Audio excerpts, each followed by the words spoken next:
Are you an independent musician who is making awesome music, but you just can't crack the code on how to make this a full-time career? My name is Lynz. I am a proudly independent musician, songwriter, producer, and coach for other independent musicians. And in this video, I am going to peel back the curtain on how I got here, what exactly I did to get here, and how you can do it too. You ready? Let's go.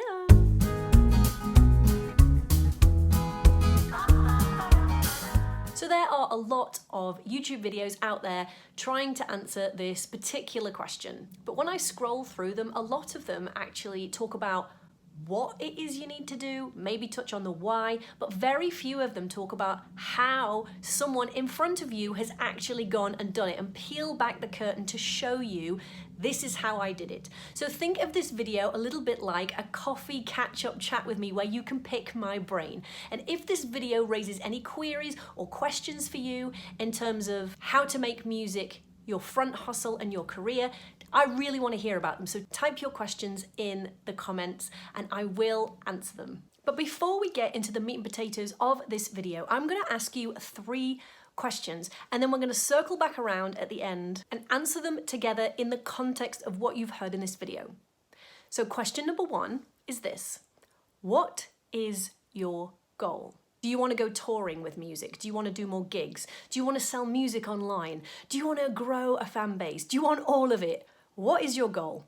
If we can put down a marker as to what your goal is, then it's much easier to, in front of that, put the stepping stones to get to that end goal. It's like putting down a GPS. And over the course of 6, 12 months, 24 months, we get laser focused on how to reach that goal. Question number 2 is, why should someone listen to your music over someone else's? We already know that there are between 40 and 60,000 tracks being uploaded to Spotify every day. Why should someone listen to yours? And question number 3, that often stumps musicians more than I realized it would do: what do you have to sell in your music business? Now, I'm smiling as I'm asking this question because I have spoken to hundreds of independent musicians at this point on Zoom calls and all sorts of things. And when I ask that question, they tell me, well, I've got a track on Spotify. So in this video, I'm going to talk about a few different streams of revenue or possible things that you can start offering or including in your music business to increase your revenue. So how did I do it? Well, I started out as an independent musician with no money, a blank, clean sheet of paper, no Brit school education, no contacts in the music industry. I lived and still live in the gorgeous UK countryside, which is beautiful but not really conducive to networking with industry peeps. And I also, on top of that, have 2 kids, and I started out when I was 35. So I didn't have some big investor coming in at the age of 16 and building things up and throwing a load of money at it. I ground this out over a period of a few years.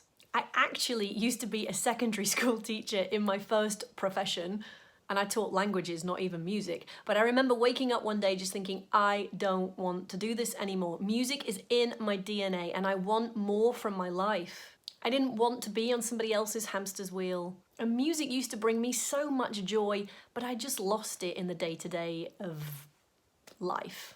So one day, some friends of mine actually asked me to sing at their wedding.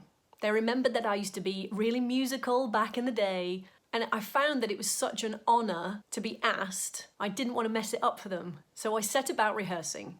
I got my guitar out, I practiced a few songs, and I decided to go to some open mics to feel more comfortable playing in front of a crowd again and to test out whether I could still hold a tune. Going to these open mics for free showed me a few things. 1, I was really nervous.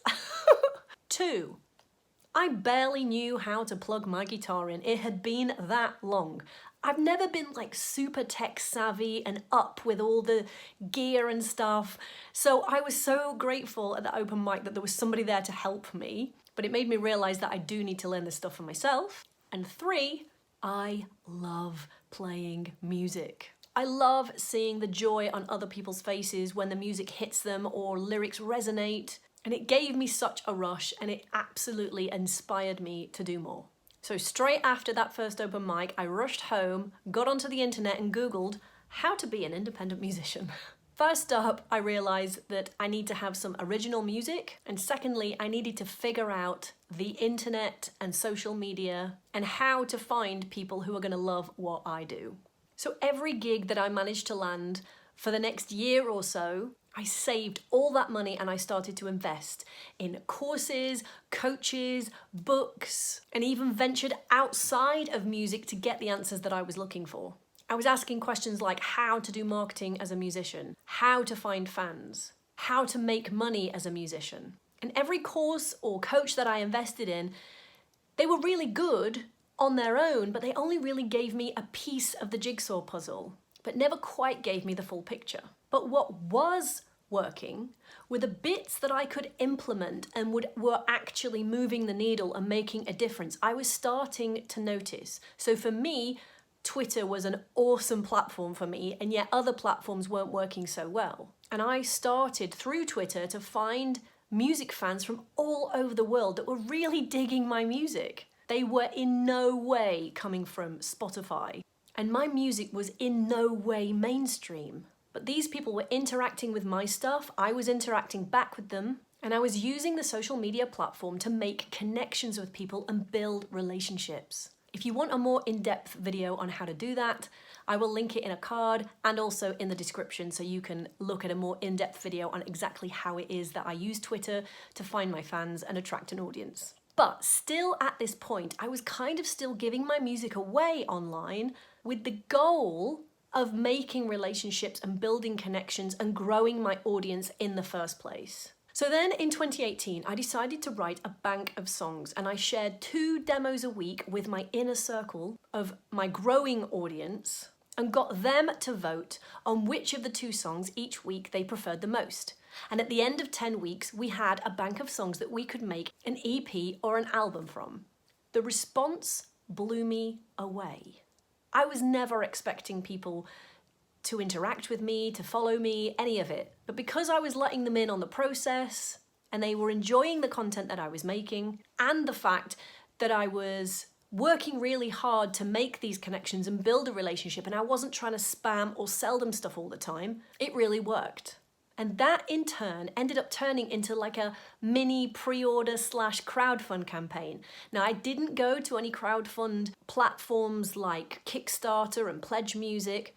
I did it all through my email list that I had been growing slowly over the period of a year or so. Now, at this point, I realized that to maximize any profit or any money from this little project, I needed to learn production pretty quick. So I set about learning everything I could about music production, and I invested more in how to do music production and how to record myself properly. Because teaching myself music production is an investment rather than a cost to me. If I can take ownership of how I record myself, I never have to rely on anybody else. It's not going to cost me money every time I want to record a song or go into the recording studio. And that was a super savvy business move because now I have more skills in my music business that I can monetize because I've now added being a remote session musician as a string to my bow in my music business. And now I can earn just as much revenue from that as I can from selling my own music. This then segued into me creating higher ticket offers in my business. And this is where my music biz really started to take off because I was writing custom bespoke songs for people, for my still growing audience. And I had loads of other high ticket offers in my music business that my audience loved, it was different, and they were willing to pay for it. So the idea of building my audience to 1,000 superfans and for each one of them to have the ability or the option to pay up to $100 for something from my music biz was becoming a reality. Then March of 2020 hit and we were all shut down. Lockdown 2020 was a really difficult time for many musicians and people in the arts industries. And overnight, we saw careers dry up. But not mine. I was ready. I was ready to continue serving and nurturing the audience that I had worked so hard to build in the first place. And now they were paying me back tenfold because I continued to serve them through a pandemic. I even created a new audience through a pandemic, which was other independent musicians. I ended up creating this video on YouTube all about how to live stream for musicians and get great audio, because I was so passionate about helping other independent musicians around that time to continue doing what they do best and creating awesome music and serving their audience. And on my little YouTube channel at the time, this video went gangbusters. And it just shows you, if you serve your audience, they will repay you back tenfold. Now I still end up getting onto Zoom calls every single day with independent musicians who want to pick my brain, ask questions about how they can grow their music business, or where they might be going wrong. And with that in mind, if you would like to book a free one-on-one call for 30 minutes to let me know where you're currently frustrated or stuck in your music biz and get you back flying, just click the link in the description. Choose a date and time that work for you, and I will see you on a Zoom call. If this video has also been useful to you and it's given you some inspiration and allowed you to see the curtain peeled back on someone who has grown their music career from scratch, give this video a like, click the subscribe button and click the bell to be notified when I release any more how-to videos. But now, in the context of our coffee chat, let's quickly revisit those 3 questions that we started with to see if we can answer them all together. So question number 1 was, what is your goal? So for me, when I started in music, I had kids. So going off touring wasn't really an option for me. I had to choose a path which would work for me and my family. So going all in online was the way that it was going to work for us. But that doesn't mean it's going to work for everybody. So that's why you need to get really clear and define what your goal is so that you can work towards that. Independent musicians are killing it in such a variety of ways nowadays. NFTs, sync licensing, teaching, fan building on platforms like TikTok and Twitter, of course. But the one thing that you may have to consider in order to get to your goal is to invest in yourself in some way, whether it be courses, coaches, books, whatever it is. Sometimes you need to pay to get the shortcut and the step-by-step guide, because YouTube videos can only get you so far. The second question was, why is somebody going to listen to your music over somebody else's? There are so many incredible and talented musicians out there nowadays. So why is somebody going to stop the scroll for you? And we already know that there's between 40 and 60,000 tracks being uploaded to Spotify every single day. So what's going to make you different? I think you might need to want to focus on how you're going to serve your audience. And to do that, you need to focus more on how your music makes them feel. Does it pick them up in their day? Does it make them want to wallow in their loneliness? Like what vibe does your music have, and how is it going to make them feel? If you want a more in-depth video on that and how to talk about your music, you can check my other video out here on content ideas for musicians. And if you need help specifically on how to build relationships with potential music fans, drop a comment below this video and I can help you out, or this community can help you out in the comments. And the third question is, if you want to make this musical thing your actual career and your front hustle, what do you actually have to sell in your music business? How are you making those sales? What is working and what's not working? Because you need to really drill down on that. So many musicians that I speak to tell me how many songs they have on their hard drive graveyard, or they tell me that they have a track or 2 on Spotify. But that's not something to sell. Why is anybody going to buy your music if they can get it for free on Spotify? And what can you actually monetize in your music business that has higher value? You're definitely not going to make any money on singles, especially if your audience is in single figures. So to that end, if you would like to take a step further into my music marketing community, there's a number of ways that you can do this. One of which is you can join the Music Marketing Made Easy Facebook group, linked in the description below, or you can watch my Monetize Your Music Masterclass, where I peel back the curtain even further on how you can make money with your music in 2022 and beyond.